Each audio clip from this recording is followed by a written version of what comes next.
This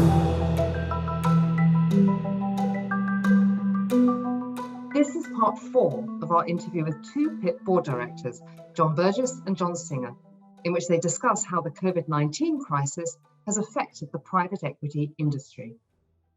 Turning to current affairs and what's happened over the last 18 months during the COVID crisis, I think it'd be interesting to hear how that's played out for the private equity industry. John Singer. Yeah, well, look, I think I'm going to leave the issue of performance to John B, if I may. And I'm going to look at something that's very important to me, which is responsible behavior, such as really living up to we've talked about ESG, living up to those standards, also in relation to their own private portfolio companies and their own employees, and indeed with their sort of shared local communities in the bad times. And maybe if I just give some examples to demonstrate how things have improved here and really the sensitivities beyond just the pure making of money have really caught on. So first example would be, did those funds really think about their own employees? And really the feedback that I've got is that they really did think about safety, moving to online working.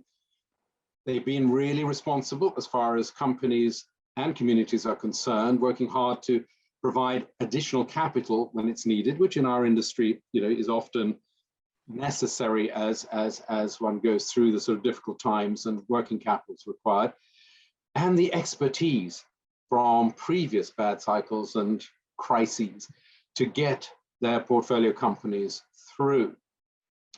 A second example might be, take something specific, when Asian supply chains were disrupted early on, private equity firms really worked hard with their portfolio companies to find new sources of parts and materials.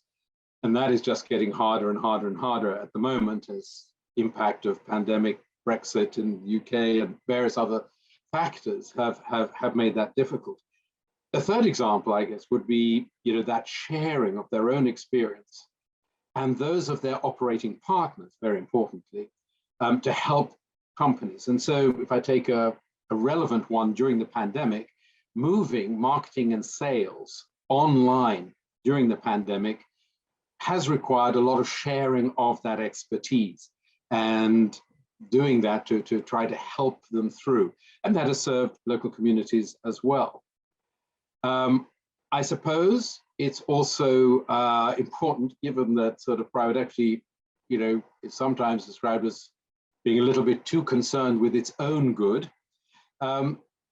It's been really good to see the number of initiatives taken by the sector to participate in COVID-19 crisis relief efforts with substantial donations, free products and services to healthcare systems and local communities. And in some of those portfolio companies, actually converting production to items that have been in short supply, such as detergents, hand sanitizers, PPE.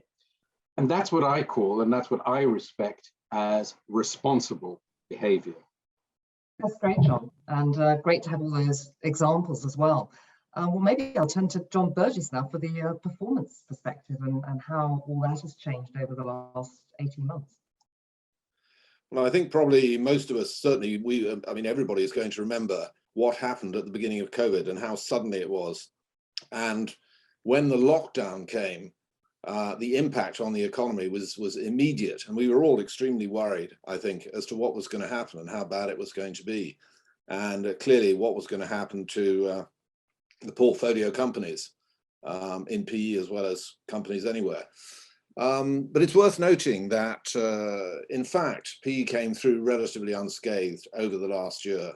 And a lot of that is to do with what John was talking about, the active hands-on management style of the private equity managers, and also the fact that many of their portfolios, I think I mentioned this before, are oriented to sort of resilient or more resilient industry sectors, such as information technology, healthcare, and consumer services.